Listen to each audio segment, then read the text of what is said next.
Pernah kebayang nggak gimana kalau mimpi terbesar kita semua melihat timnas Indonesia main di Piala Dunia itu justru pelan-pelan menjauh. Dan ini bukan karena kita kekurangan talenta loh, tapi karena talenta-talenta terbaik kita itu sendiri, menurut sebuah argumen yang cukup tajam nih, malah memilih untuk pulang kampung terlalu dini. Hari ini kita akan membedah sebuah argumen yang jujur saja cukup bikin resah soal masa depan sepak bola kita. Ada fenomena yang disebutnya miris. Para pemain muda yang kita harap-harapin jadi tulang punggung timnas di panggung dunia, sekarang malah rame-rame balik ke kompetisi dalam negeri. Jadi, misi kita hari ini adalah menguliti logika di balik argumen ini ya. Kita mau lihat seberapa kuat dasarnya dan apa sih implikasinya buat kita semua. Mari kita bongkar bareng-bareng. Oke, kita mulai dari observasi utamanya dulu ya. Pemain muda kita yang lagi merintis karir di luar negeri, terutama di Eropa, kok kayak berbondong-bondong balik kampung. Yang bikin ini jadi sorotan tajam itu bukan kepindahannya, tapi usianya. Ini terjadi di usia emas mereka, saat dimana harusnya mereka lagi mati-matian berjuang di level tertinggi. Nah, disinilah letak jantung persoalannya. Timing. Waktu itu segalanya. Dalam pengembangan seorang atlet profesional, ini kan bukan cerita soal pemain senior. Katakanlah usia 30-an yang pulang buat menutup karir di tanah air. Kalau itu wajar sekali. Yang dibicarakan di sini itu talenta di usia produktif, 20-an awal. Usia di mana seharusnya mereka lagi di fase paling krusial. Di Eropa, usia segitu itu saatnya pemain ditempa habis-habisan. Bukan cuma skill ya, tapi mental, kecepatan berpikir, intensitas fisik, levelnya beda total. Tapi sebentar, apa kita nggak berlebihan ya melihatnya? Maksud saya banyak kok pemain di dunia yang pindah dari liga kuat ke liga yang ya di bawahnya. Alasannya macam-macam. Bisa karena menit bermain, keluarga, atau kontrak yang lebih bagus. Apa sih yang bikin kasus pemain Indonesia ini menurut argumennya jadi begitu beda dan berbahaya? Pertanyaan yang bagus sekali. Ini membantu kita mengupas lapisannya lebih dalam nih. Perbedaannya itu ada pada apa yang disebut jalur pengembangan atau development pathway. Bagi negara yang liganya belum masuk katakanlah papan atas Asia, mengirim pemain ke kompetisi yang lebih tinggi itu adalah sebuah investasi. Investasi jangka panjang. Mereka itu aset nasional yang sedang di-upgrade. Nah, ketika mereka kembali terlalu cepat, investasi itu bisa dibilang Berhenti di tengah jalan. tepat, berhenti di tengah jalan. Coba deh, bayangkan dari sudut pandang pelatih di Eropa. Anda mulai percaya sama pemain muda dari Indonesia. Anda kasih dia latihan khusus, mungkin mulai kasih kesempatan main. Terus tiba-tiba, dia harus pergi sebulan lebih buat turnamen yang bahkan non-FIFA. Pas dia balik, momentumnya hilang. Tempatnya mungkin udah diisi orang lain. Kepercayaan yang dibangun harus mulai dari nol lagi. Nah, risiko karir inilah yang jadi pusat kekhawatirannya. Oke. Jadi ini bukan soal transfer biasa ya? Bukan. Tapi lebih kayak kita mindahin gym tempat atletnya latihan tiap hari. Begitu kira-kira logikanya. Analogi yang sangat tepat. Tepat sekali. Kalau gymnya nggak sekeras dulu, ya dalam jangka panjang atletnya juga nggak akan sekuat dulu. Dan ketika ini terjadi bukan cuma ke satu pemain, tapi ke beberapa pemain pilar di generasi yang sama, dampaknya bukan lagi individual. Jadi masalah sistemik? Betul. Fondasi timnas masa depan yang harusnya dibangun di atas pilar-pilar yang ditempa di level tertinggi, malah berisiko dibangun di atas pilar yang standarnya udah disesuaikan lagi sama level domestik. Ini membawa kita ke pertanyaan yang paling rumit nih. Kenapa ini terjadi? Kalau memang resikonya sebesar itu, kenapa para pemain ini, atau ya, pihak-pihak di sekitar mereka, mengambil keputusan ini? Analisis ini kan nggak ngasih jawaban pasti, tapi dia menyodorkan dua dugaan yang cukup provokatif. Pertama, adanya efek domino dari proyek ambisius jangka pendek, yaitu Piala AFF. Kedua, dan ini yang lebih tajam, adanya peran ego segelintir pihak yang dituding rela mengorbankan potensi jangka panjang pemain. Nah, di sini kita lihat ada potensi konflik klasik antara target jangka pendek dengan visi jangka panjang. Mari kita bedah dugaan pertama, soal Piala AFF. Penulis argumen ini kan sengaja pakai frasa bahwa turnamen ini sering dianggap piala hiburan. Ini bukan untuk meremehkan gengsinya di Asia Tenggara ya, tentu tidak. Tapi ini untuk menempatkannya dalam konteks sepak bola global. Piala AFF itu tidak masuk kalender resmi FIFA. Artinya klub-klub apalagi di Eropa nggak punya kewajiban hukum untuk melepas pemain mereka buat turnamen ini, begitu kan? Tepat. Dan ini menciptakan dilema yang luar biasa. Di satu sisi, ada panggilan negara, ada ekspektasi publik yang begitu besar untuk juara turnamen regional paling bergengsi. Di sisi lain, ada karir pemain di Eropa yang dipertaruhkan. Jadi serba salah ya posisinya. Serba salah. Kalau pemain menolak, bisa dicap tidak nasionalis. Kalau dia berangkat, dia bisa kehilangan tempatnya di klub.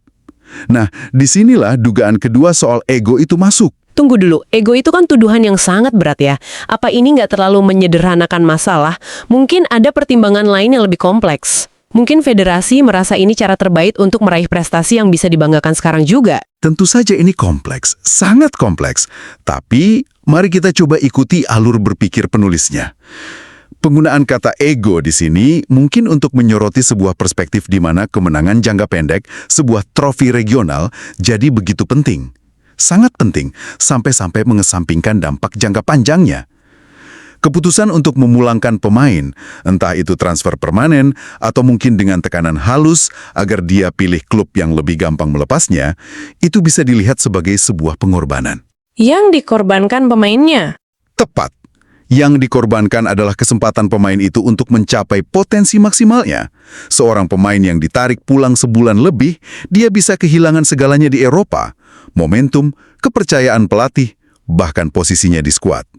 Pertanyaan yang diajukan argumen ini adalah, apakah sebuah trofi regional sepadan dengan risiko memutus jalur perkembangan satu generasi emas di panggung dunia? Dan analisis ini tampaknya menjawab dengan tegas, tidak. Pengorbanan yang luar biasa besar. Tapi apakah dampaknya benar-benar sebesar itu sampai-sampai jargon lolos Piala Dunia dianggap omong kosong belaka seperti yang ditulis di sini? Itu kan tuduhan yang keras banget ya. Gimana bisa kepulangan beberapa pemain disimpulkan bakal bikin mimpi Piala Dunia kita jadi omong kosong? Keras betul.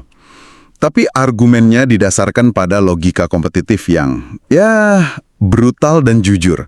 Ini bukan merendahkan liga kita sendiri loh. Setiap liga punya tantangannya. Tapi kita harus realistis. Poin kunci dari analisis ini adalah adanya quality gap, kesenjangan kualitas yang signifikan.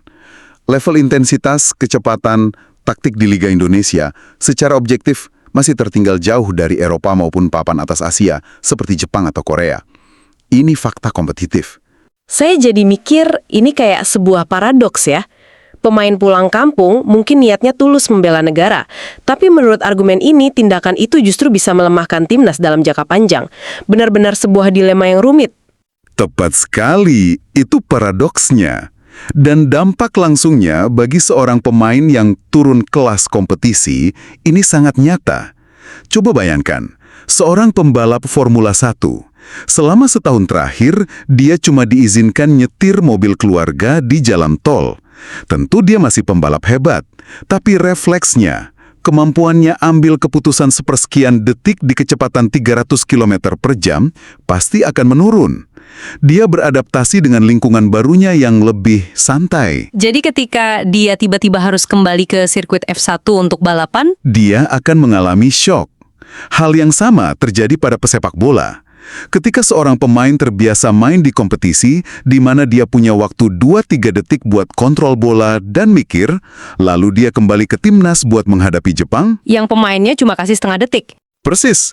Cuma kasih 0,5 detik sebelum menekan, kesenjangan itu akan terasa seperti jurang. Kecepatan berpikirnya melambat karena nggak terlatih di level itu. Duel fisik yang dia hadapi tiap minggu mungkin nggak sekeras yang akan dia hadapi lawan pemain Australia misalnya. Ini nggak terjadi dalam semalam, tapi pelan-pelan. Pelan-pelan standar permainannya akan terkalibrasi ulang. Dikalibrasi sesuai dengan standar kompetisi domestik. Tepat. Dan saat dibutuhkan untuk tampil di level tertinggi, kalibrasinya sudah nggak pas lagi. Persis. Dia harus memaksa mesinnya kembali ke putaran yang sudah lama nggak dia capai secara rutin. Dan dalam 90 menit melawan tim top Asia, perbedaan sepersekian detik itu yang menentukan menang atau kalah. Ini ngeri juga ya kalau dipikir-pikir. Ini membawa kita ke pertanyaan pamungkas yang diajukan di materi ini. Sebuah pertanyaan yang jadi puncak dari semua kekhawatiran yang sudah kita bahas. Pertanyaannya sederhana, tapi dampaknya sangat besar. Lantas, apa kabar nasib timnas di Piala Asia 2027 dan kualifikasi Piala Dunia 2030 nanti jika pilar-pilar utamanya justru mengalami penurunan standar? Dan jawaban yang diberikan oleh penulisnya cuma satu kata, Suram. Jadi kalau kita ikuti alur ini sampai akhir, kesimpulannya benar-benar pesimistis ya. Apa benar prospeknya bisa digambarkan sesuram itu? Kata suram itu adalah kesimpulan logis dari premis-premis yang dibangun sebelumnya. Ini bukan ramalan ya. Ini sebuah proyeksi berdasarkan alur sebab akibat. Visi jangka panjang untuk bisa lolos Piala Dunia itu butuh fondasi yang luar biasa kokoh. Fondasi itu adalah kualitas individu pemain. Dan kualitas itu nggak dibentuk di pemusatan latihan timnas yang cuma beberapa minggu setahun. Tapi ditempa setiap hari. Setiap hari, setiap pekan, sepanjang tahun, di klub tempat mereka berkarir. Jadi ini bukan soal semangat atau nasionalisme, tapi soal pabrik tempat pemain itu diproduksi setiap hari. Betul, analoginya pas sekali. Logikanya jadi sangat jelas. Pertama, terjadi tren pemain potensial balik kampung dari Liga Top. Kedua, ini menyebabkan potensi penurunan standar kompetitif harian mereka. Ketiga, hal ini berisiko melemahkan kualitas dan intensitas pilar-pilar timnas. Konsekuensi akhirnya, ya prospek kita untuk bisa benar-benar bersaing di kualifikasi turnamen besar menjadi jauh lebih sulit. Kita memulai pertarungan dari posisi yang kurang menguntungkan karena senjata utama kita, yaitu para pemain, tidak ditempa di medan perang yang sekeras lawan-lawan kita. Itulah inti dari peringatan yang sangat keras ini. Oke, mari kita rangkum sejenak apa yang sudah kita bedah dari materi yang Anda berikan. Kita sudah melihat adanya argumen tentang tren kepulangan talenta muda yang disebut sangat mengkhawatirkan karena terjadi di usia krusial. Kita juga sudah menggali dugaan penyebabnya yang berakar pada konflik antara ambisi jangka pendek di turnamen regional dengan visi jangka panjang pengembangan pemain kelas dunia. Dan yang paling penting, kita melihat bagaimana argumen ini menarik garis lurus dari tren ini ke konsekuensi yang sangat serius. Mimpi Piala Dunia yang bisa jadi, ya semakin jauh dari jangkauan. Dan penting untuk digarisbawahi, apa yang kita bahas di sini bukanlah kritik personal ke pemain manapun. Setiap pemain punya hak dan pertimbangan untuk karirnya. Ini lebih merupakan analisis terhadap sebuah fenomena sistemik, pilihan strategis dalam skala makro, dan ini membawa kita pada sebuah pemikiran penutup untuk Anda renungkan. Silakan. Pertanyaan terakhir untuk Anda pikirkan adalah, jika pengorbanan potensi terbaik dari sebuah generasi emas adalah harga yang harus dibayar untuk sebuah trofi hiburan jangka pendek, apakah ini sebuah pertukaran yang sepadan bagi masa depan jangka panjang sepak bola Indonesia?